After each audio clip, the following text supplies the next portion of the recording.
Okay, let me just see. What else am I hearing? Okay, we should be good. So hi everybody, happy Wednesday and welcome to the January 27th Team Boosh, as we'll call it, team call. So I'm happy that everyone was able to join us. And I know I can say that for myself, my sister Jack, and Irene, we are fresh off of the new leader conference that we went to last week. And we got so much great information from some of the top coaches in the network that it's almost like overwhelming how much info that they shared, but it's all really exciting and we can't wait to share everything with you. I still need to work with the two of them on how exactly we want to kind of compile everything. I know that some other coaches, they recorded the speeches, which I'll definitely be posting the links to. I took a ton of notes. And they just shared some really great slides too. So keep an eye out over the next week. We'll be sharing all of this information with the team.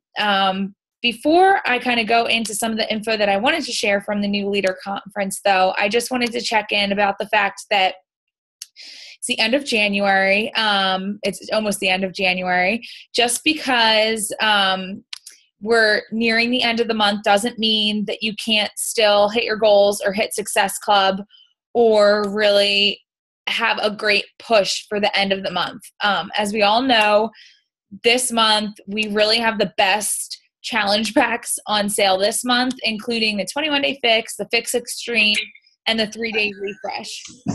Honestly, it are the three programs that I sell the most of.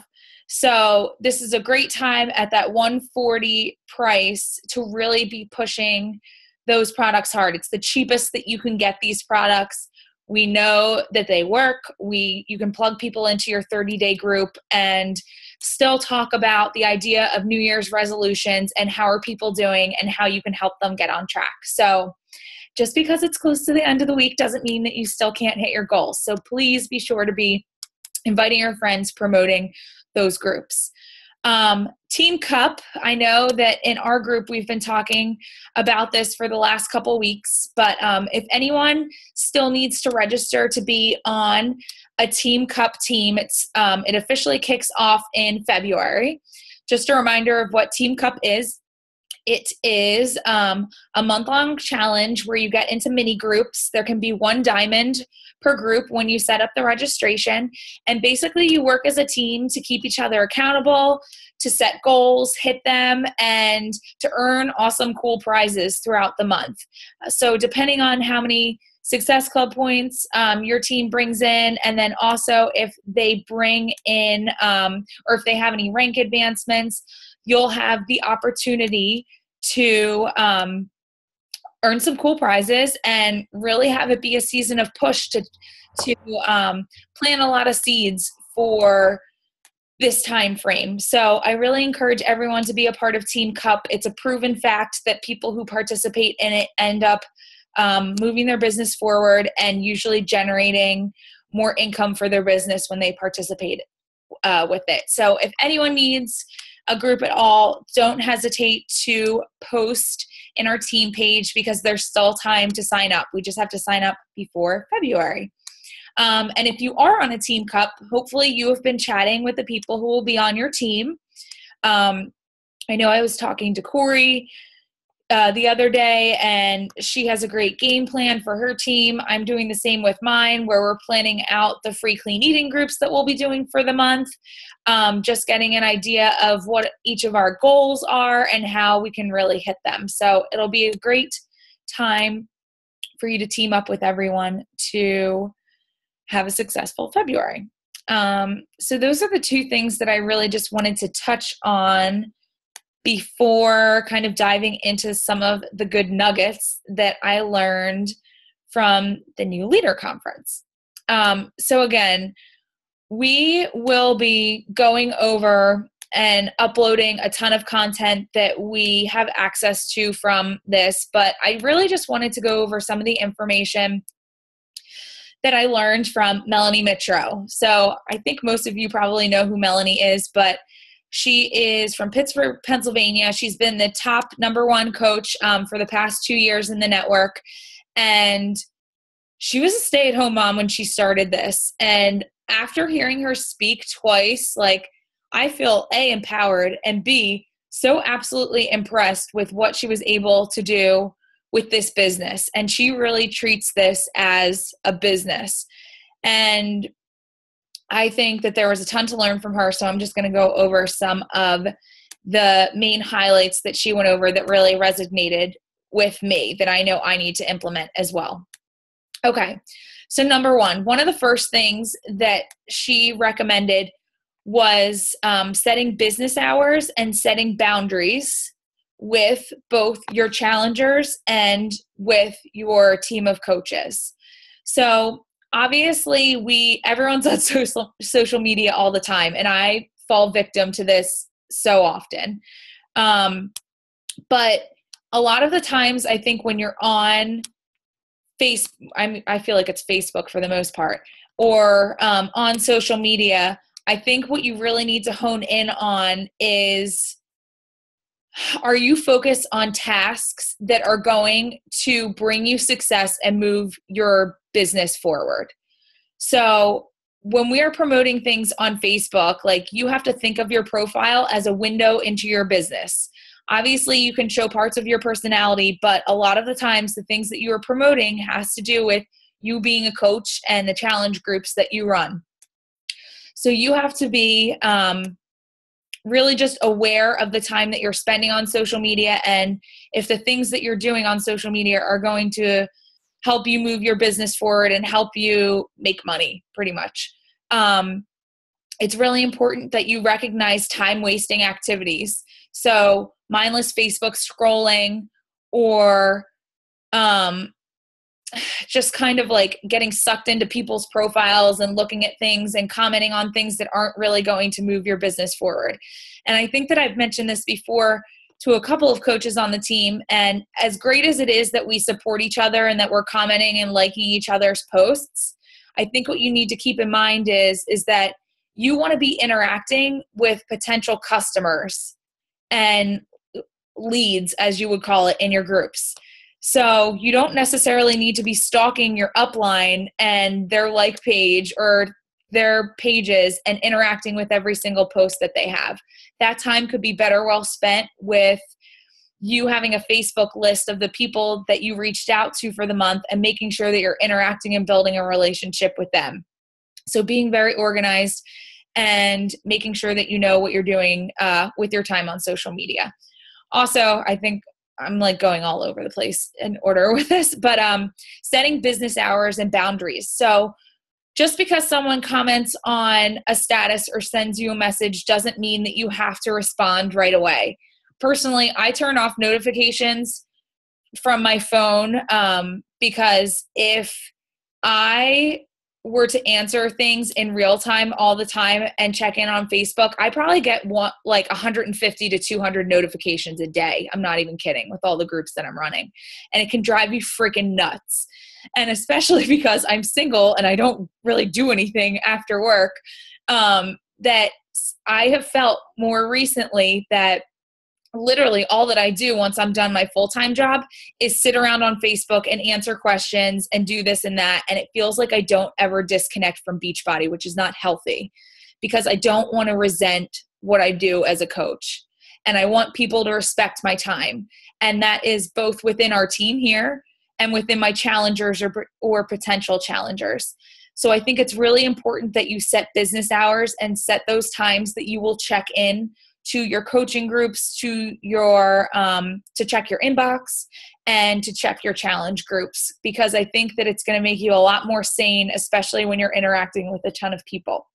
So I will openly admit this is something that I am guilty of, and especially because I started a new job, I need to strictly enforce these new power hours. So that's something that I will be working on, like, starting this week. And especially within the team portion of it, I think that when you're setting boundaries and business hours, it's going to help your team learn how to be more resourceful themselves as well. A lot of the times the questions that are being asked, I might not know the answer, and I would probably just Google it. And a lot of the times you could Google it too. So, not that I don't love answering questions, and I'm always happy to give my opinion, but the way that this business really will take off for you and for your team is if your team learns how to be resourceful themselves and learns how to find answers when they need it. So setting business hours and boundaries, I think, is super important. And especially if you're going to have certain times of the day that you're going to check in, I think that you can set that limitation and set that expectation with the people that you're working with, and just say, I will check in at this time or by this time. So don't worry, I'll get back to you, sort of thing. When you are actually doing your power hours, in order to make them more successful, what Melanie recommends is making sure that you have absolutely no distractions when you're doing those things on your list. So turn off your news feed, turn off your chat, don't look at your cell phone, like just literally have your list of things that you need to do and power through it. That's why it's called Power Hour. And I found that it's super helpful when you literally have a list of who you need to follow up with, what coaching group you need to go into, which your 30-day group, your free group, if it's like Get Fit and Fabulous, your challenge groups, all of that. Just have a list so you can boom, boom, boom, boom, boom, go down it. Don't look at anything else and just get it done. And you're going to be a lot more productive with your time. Let's see what else.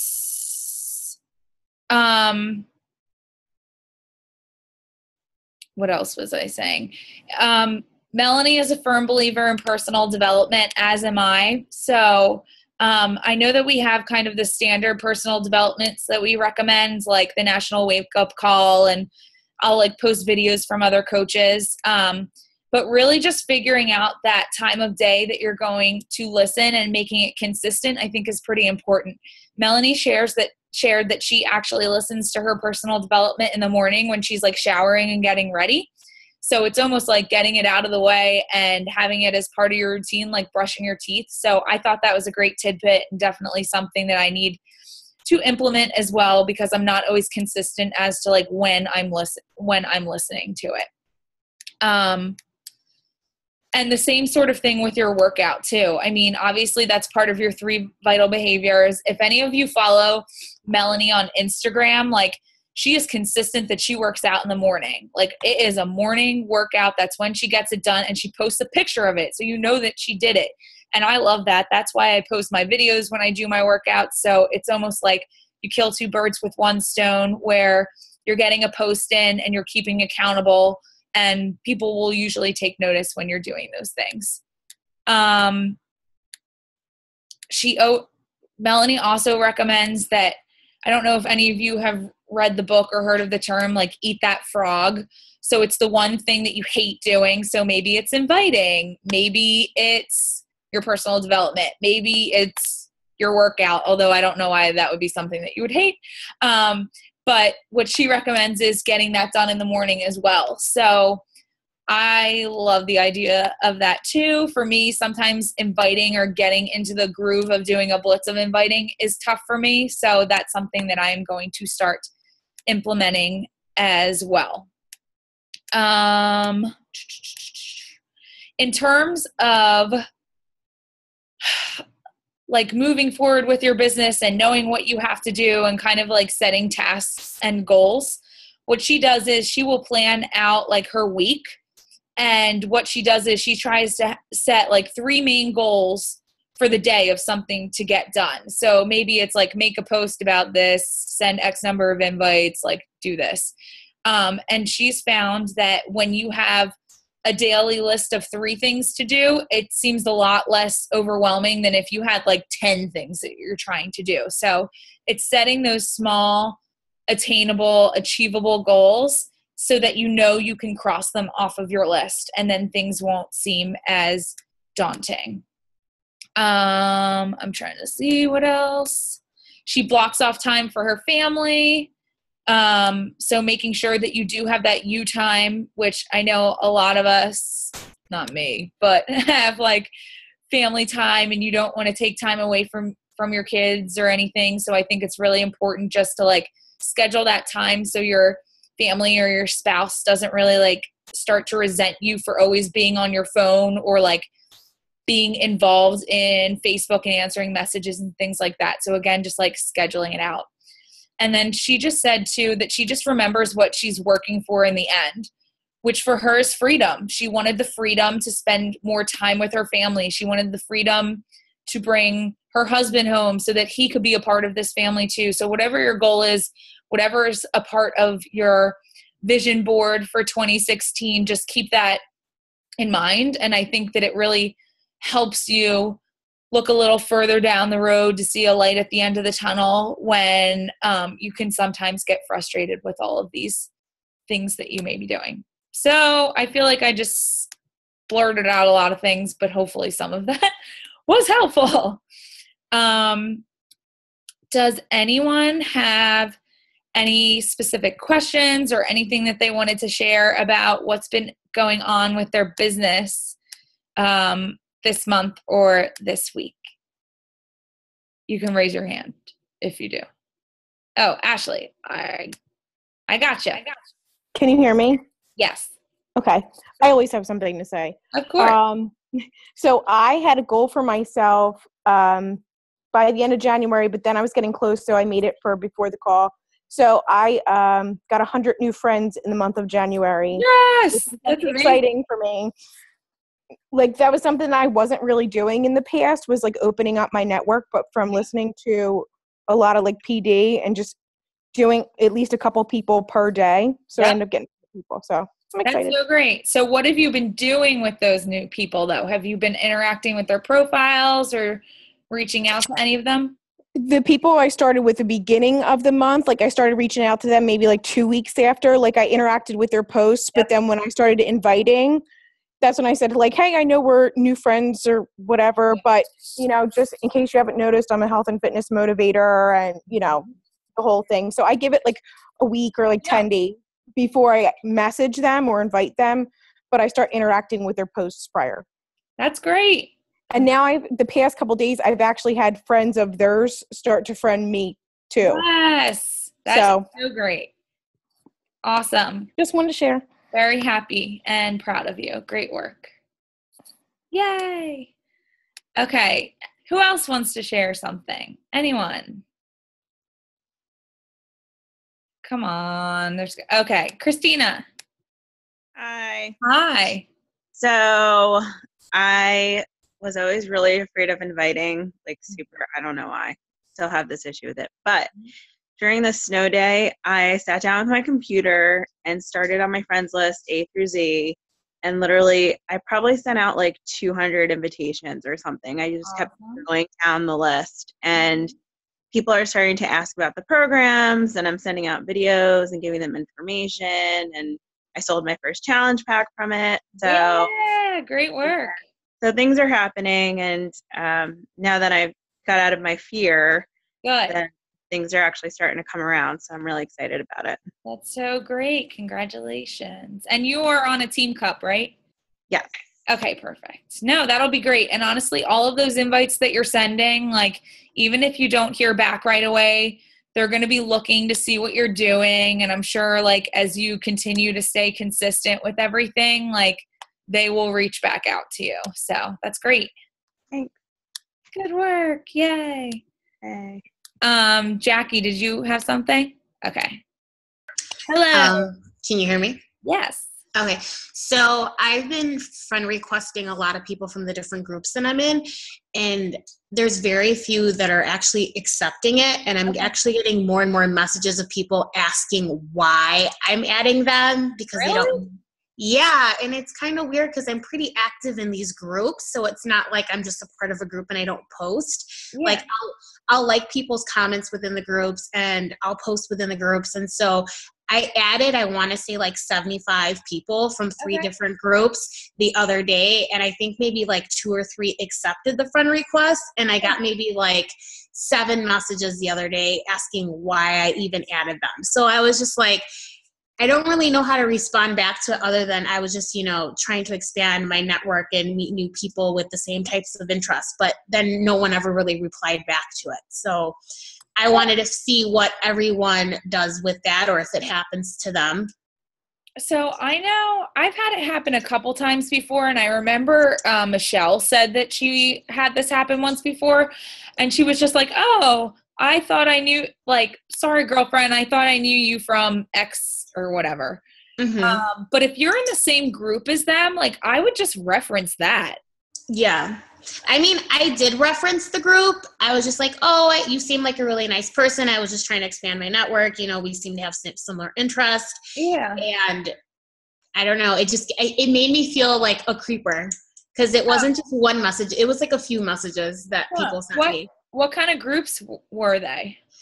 I have a few that are like TV shows, and then I have a few where it's like, especially with like How to Make a Murder and stuff like that, it's really big right now. So I'm a part of a lot of like documentary groups for true crime and stuff like that. So I guess it came off, as weird. I don't know. Corey, have you ever had that before? Hold on. Have you ever had someone, because I know you go on friend blitzes, have you ever had someone that like asks you? Yes, probably only once or twice. The difference though with my friend blitzes is that I strictly go through suggested friends with people, and I pick people that I have like 35 or more mutual friends with. So I think when people see that, they automatically assume, oh, I must have met her at some point. I must know her, and just can't, think of it off the top of my head. But I have been asked once or twice, and usually I'll just do what Lauren says. I'll be like, I don't usually say, oh, I thought I knew you, but I'll say like, oh, I run into you a while back, or, kind of bullshit it, but like, Well, I think for me is like I went through my friends list and then I added like mutual friends, especially because Lauren, you had mentioned add people, go to your friends list, go to their friends and see who you have that are mutual, that it's more than just a few, and do that, which I did. And I kind of exhausted that. Okay. So that's why I started adding myself into a whole bunch of groups of things that I was interested in, like TV shows that I like, or like things that are going on like in the news and stuff like that. So I can't really be like, oh, I thought I recognized you. I actually haven't tackled in a successful way. Lauren and I were just talking about it the other night, finding groups on Facebook and adding myself and engaging with people. I haven't had the best luck with it, but I also haven't really committed to it myself. So it's, good for me to hear your experiences with it as well. But then if that's the case, I would just do what Lauren said and be like, oh, I actually know you from this group. I feel like we had a lot of similar posts and we might, have a lot more in common. So I figured I'd reach out and say hello. Yeah. Okay. Hey, I unmuted you. Hey, so I did this after my coach call with Lauren. And I think that part of it is when you have those really big groups where it's like everybody who's super into How to Make a Murderer right now, I feel like you're just like kind of opening up to a bunch of creepers anyway. And so like, I know for me personally, I wouldn't accept, friend requests either, because I'm like, I have no idea who this person is. I haven't done it from that specific one yet. No. I would just use it. But like I'm part of a couple of moms groups. Obviously I'm a mom. And so I have found like just interacting with people, and like I posted this like long like post about how, I have lost all this weight from, and I've suffered from postpartum depression and like all this stuff. And like I just signed a coach, and I've been talking to her since December, maybe even November, about this. And I think that sometimes like it's a much smaller group. There's not like thousands of people. There's maybe only a couple hundred, and it's a little bit more intimate and not so like, just like I'm here for, whatever. So I think that maybe finding like a more specific type group might be more helpful.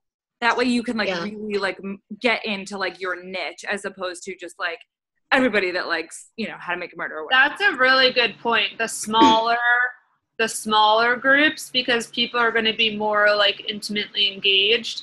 That actually is like, yeah, because like there are certain people that post and I'm like, oh, I love when she posts. Like, it always makes me laugh. Or like, you know, and like those are a couple people I've reached out to. I'm like, oh my gosh, I love when you post. Like, you always are so real. And like, I love that.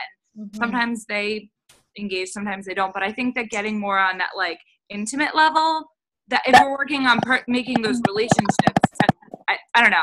I found that that's been kind of helpful. So maybe it's, I don't know.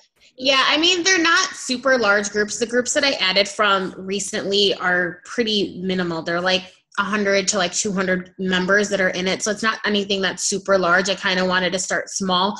But the only thing is I don't know what other groups to add myself into because I'm not a mom and I don't have a kid. And it's like, I don't really have much of a social life out here. So I don't really know what to add myself into other than what I'm already in right now.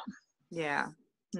No, I don't know. Sorry. Yeah. I mean, I kind of deal with the same thing because obviously I'm not a mom. And I've just found that I try to look for things like either in the area or like I've found different websites that I've liked and then like local versions of it. So it's like there's this one website that I follow and they have like a Pennsylvania version. So I'm like, okay. And I joined that. So I think sometimes it's trial and error. I know Corey said before, like she's done it and she's posted like her free clean eating groups in there. And then like sometimes she gets kicked out. And it's kind of like every group, obviously, because you're not the admin, has their own rules of things, like how we have our own rules of things. So I would just say of some of the new people that like you friended or like even some of your other friends, like just look at the groups that they've joined and think of who you usually reach out to and like the things that they like and just try to find yourself in those places. I think that some like healthy type thing, like groups could still work too, as long as you're not wildly like poaching with Shakeology and all of that stuff. Like you can say that you're doing a free clean eating challenge. There's no harm in that. So I think, again, it's just like trial and error with all of it. I have a question that's not related to inviting or anything that we're talking about. Okay. Go ahead. So I just used Beachbody, the mobile app, to sign someone up. And under like my status, it says that that person completed their enrollment. Yep. And she just text messaged me and said that it says Kenna Shell. I have no idea who Kenna Shell is, but it says that Kenna Shell is her coach. It's probably that she had a different account at some time. Like a Beachbody account. Yeah. So what I would do is reach out to Coach Relations. I just told her to send me her confirmation email. Send the email and I would chat with Coach Relations and say that you use the mobile app and you weren't aware that she had like a different coach at some time. Yeah. But wouldn't she know that person then? Like, wouldn't, like, she's saying it as if she's never heard of this person. Like, wouldn't she, if she had an account, wouldn't she know Kenna Shell unless it was like a random free lead assigned? It was probably a random free lead. That's my guess. Yeah, Allison, that happens to me too. But it's like I'm making sure that I'm in mine now and I'm going to the people who have completed it. And I did 3 people through it today and it's listed those other people too. So I know it's in my account. I think that does happen. It's just very strange. It must just be the randomness that they had a different coach at some time. Yeah. Okay. I would just chat them. Okay. Did anybody else have anything they want to share? Specific questions they wanted to ask? I saw Michelle join late. I'm going to put you on the hot seat. How are things? I actually had Laurel in here, so we had a team call. We were going to get up, but we had the girls, and they were loud and playing together. So, fun. Yeah, so I'm jumping in late. I haven't been on a call with you guys in a while. I've been doing my own pretty much every week. Yeah, how is that going? It's going good. I think every kind of with Team Cup coming and just like after the holidays, I feel like everyone's got a little bit of momentum, which is really, and I've had a good month. So I think that's motivating everyone else to kind of follow along a little bit. And yeah, everything's good. Good. Glad to hear and glad you were able to join us. Thank you. Okay, Allison, I saw you raise your hand. You're unmuted. Hello. Hi.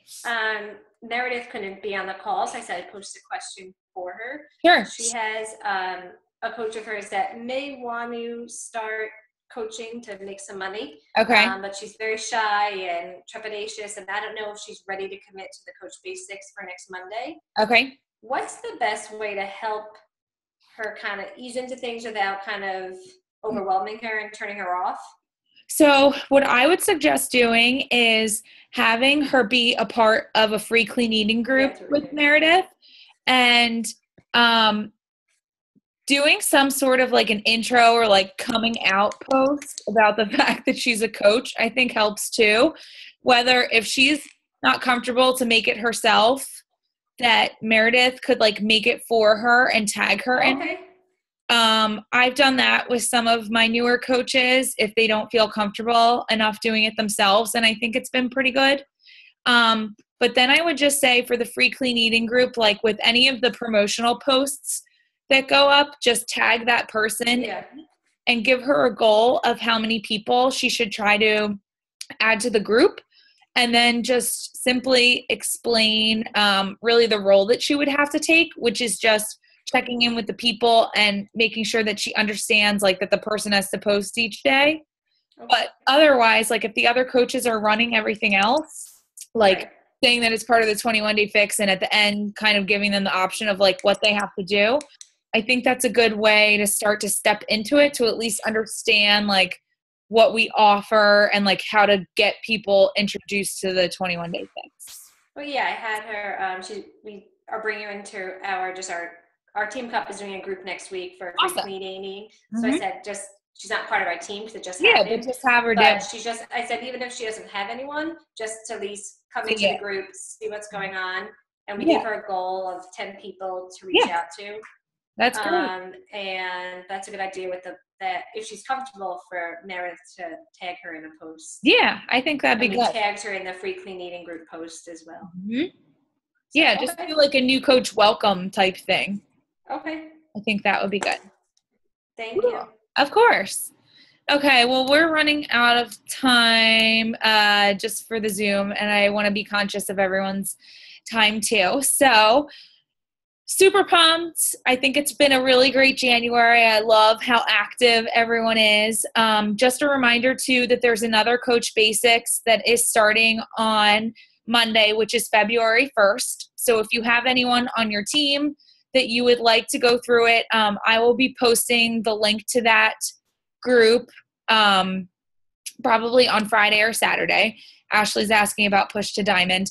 I need to talk to Jack about that. We want to do some sort of a push group. We're just trying to figure out the content and the timing of all of it. So keep an eye out. But again, plugged in coaches are the most successful coaches. So thank you for taking the time to be here. Really appreciate it.